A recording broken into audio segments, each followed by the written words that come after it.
নমস্কার, আমি সুপর্ণা রান্নাঘরে আরেকটা রেসিপি নিয়ে চলে এলাম।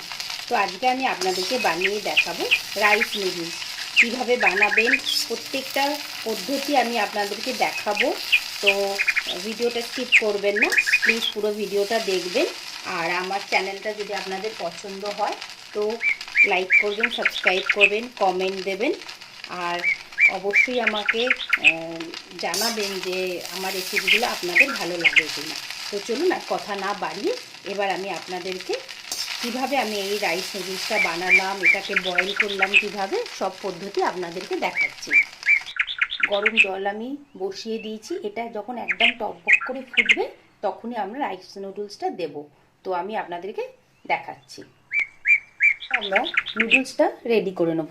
তো এটা হচ্ছে রাইস নুডলস নিয়েছি আমি। তো এটা তো খুবই সরু হয়, খুব ডেলিকেট হয়, এটাকে খুব সাবধানে আপনাদেরকে এটাকে সেদ্ধ করতে হবে। তো সেগুলো আমি সবই আপনাদেরকে দেখাবো। তো এই রাইস নুডলস আপনারা বড় বড় মলেও পেয়ে যাবেন বা অনলাইনে তো এগুলো পাওয়াই যায়। তো খুবই সরু হয়, তার জন্য আমি এখন জলটা আগে ভালোভাবে ফুটিয়ে নেব। জলটা এখন ফুটছে, এখন আমরা গ্যাসটাকে বন্ধ করে দেবো।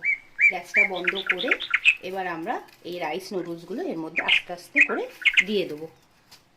দিয়ে এবার হালকা হালকা করে এইভাবে ঠিক 3 থেকে 4 মিনিটে আমরা এই গরম জলের মধ্যে রাখবো, নাহলে নুডলসগুলো গলে যাবে। খুবই সাবধানে এই প্রসেসটা করতে হবে। নুডলসগুলোকে আমরা এইভাবে খুলে দেবো। এখন আস্তে আস্তে খুলবো, নাহলে গরম জলটা গায়ে লাগতে পারে। 3 থেকে 4 মিনিট হয়ে গেছে। এবার নুডলসটা এই যে জাস্ট এরকম টানলেই ছিঁড়ে যাবে, তখনই আমরা এই জলটাকে ফেলে দেবো। তো আমি আপনাদেরকে এখন দেখাচ্ছি এটা কিভাবে করব। জলটা আমরা আস্তে করে এর মধ্যে আগে ছেঁকে নেবো, দিয়ে দিতে হবে, না হলে আমাদের এটা গরম থাকলে নুডলসটা ওটা কিন্তু গলে যাবে। এবার আমরা জলটাকে আমরা একটা ট্রের মধ্যে নুডলসগুলো দিয়ে দিলাম। একদমই ঠান্ডা হয়ে গেছে, নাহলে কিন্তু নুডলসটা পুরো গলে যাবে। এটাকে পুরো ঠান্ডা করে নেবো। এখন চিকেনটাতে আমি একটু আদা গুঁড়ো দিয়ে দিলাম, অল্প একটু রসুন গুঁড়ো দিয়ে দিলাম, আর অল্প একটুখানি নুন, আর 1 চামচ কর্নফ্লাওয়ার দিয়ে এটাকে এখন ভালো করে মিক্স করে নেব। এবার আমি ডিমটা আগে একটু ভেজে নেব, তার জন্য অল্প একটুখানি তেল দিলাম। আমি 3টে ডিমের মধ্যে গরম হয়ে গেছে, ডিমটা আগে দিয়ে দিলাম। দিয়ে এটাকে ভালো করে এখন ভেজে নেব। আগে একদম লাল করে আমরা ডিমটাকে ফ্রাই করে নেব।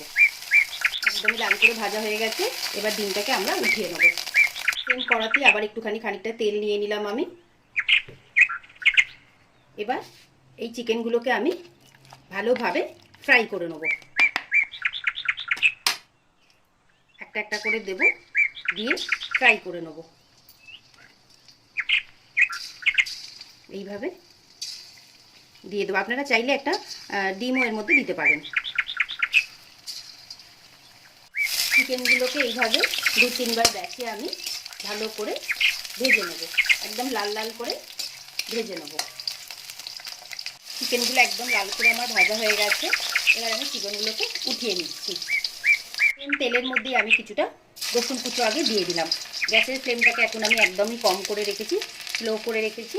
অল্প একটুখানি কাঁচা লঙ্কা দিয়ে দিলাম, আর আমি একটু সাদা ভাতটা এখানটা দিয়ে দিলাম। দিয়ে এটাকে ভালো করে একটু নাড়াচাড়া করে নেবো। আগে ফ্লেমটা এখন বাড়িয়ে দিয়েছি। আমরা এগুলোকে লাল করব না, হালকা জাস্ট একটা স্মেল এলে এটাকে আমরা এবারে এক একটা করে ভেজিটেবলস দিয়ে দেবো। প্রথমে অল্প একটু পেঁয়াজ দিয়ে দিলাম। পেঁয়াজটাকে একটু নাড়াচাড়া করে নিই ভালো করে। ঝালটা আপনারা আপনাদের মতো দেবেন। কাঁচা লঙ্কা যদি না দিতে চান তো না দিতে পারেন, বাচ্চারা যদি খায় তাহলে কাঁচা লঙ্কাটা বাদ দিয়ে দেবেন। এবার আমি অল্প করে গাজর দিয়ে দিলাম, পুরো গাজরটা দিয়ে দিলাম।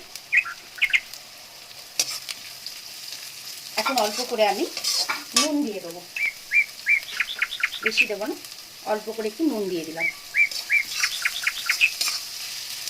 রাইস নুডলসগুলো একদম দেখুন ঠান্ডাও হয়ে গেছে, একদম ঝরঝরে আছে।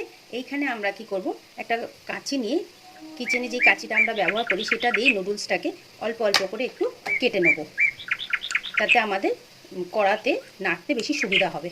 অল্প অল্প করে একটু একটু করে কেটে নিলাম। গাজরটা ভালো করেই গলে গেছে। এবার আমরা ক্যাপসিকাম দিয়ে দিলাম। আপনারা এখানে red bell pepper, yellow bell pepper যেটা মনে হয় দিতে পারেন, আর প্রনও দিতে পারেন। ভালো করে এবার একটু নাড়াচাড়া করে নেবো। এবারে ডিম আর এই চিকেনটা আমরা পুরোটা এটার মধ্যে দিয়ে দিলাম, দিয়ে ভালো করে মিক্স করে নেব। ফ্লেমটা আমি একদম হাই করেই রাখবো। ভালো করে আমি মিক্স করে নিলাম আগে।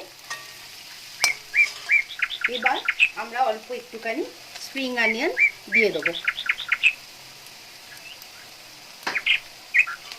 দিয়ে মিক্স করে নিলাম। কেমন লাগছে আমার রেসিপিটা আপনারা আমাকে অবশ্যই জানাবেন। তো এবার আমি অল্প করে একটু লাইট সোয়া সস দিয়ে দেবো, বেশি দেবো না, অল্প দেবো, জাস্ট অল্প দিয়ে ভালোভাবে মিক্স করে নেবো। আগে